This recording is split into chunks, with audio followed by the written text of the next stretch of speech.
Hello guys. So, ito na naman tayo sa ating bayarin.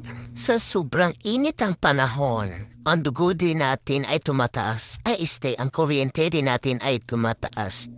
Hi! At sa oras nga palang ito guys, ay magbabayad tayo ng ating kuryente.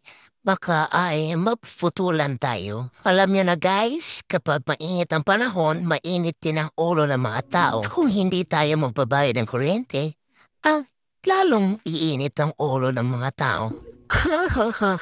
So ito na nga, malapit na tayo sa ating paroroonan.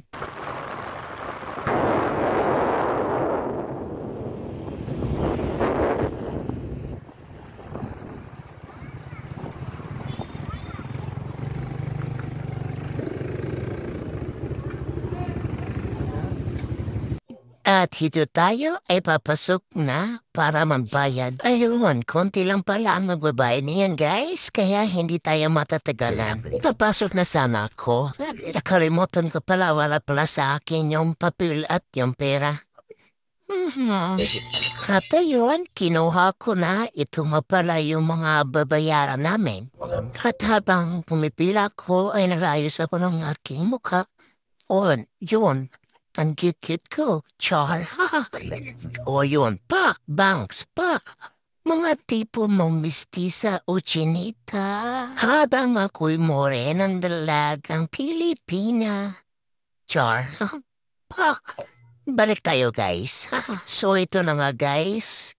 Unti-unti nang umuusog yung ibang kasama ko rito. Grabe yung pera, ang bilis mawala. Pang isang sakong bigas na sana ito eh. Ganyan talaga ang buhay. Madaming bayarin. Itong kasama ko rito, hintay-hintay lang. At ako naman rito para pumapasok lang ng job interview. Usog lang ng usog. So ito na nga. Hi, salamat. Ako na ang next. 3 bill pala yung babayaran ko ngayon guys. Yung dalawa hindi pa sa amin. So yung inabot ko na yung bill at yung bayad namin. Tiyan! Tapos na ako magbayad, guys.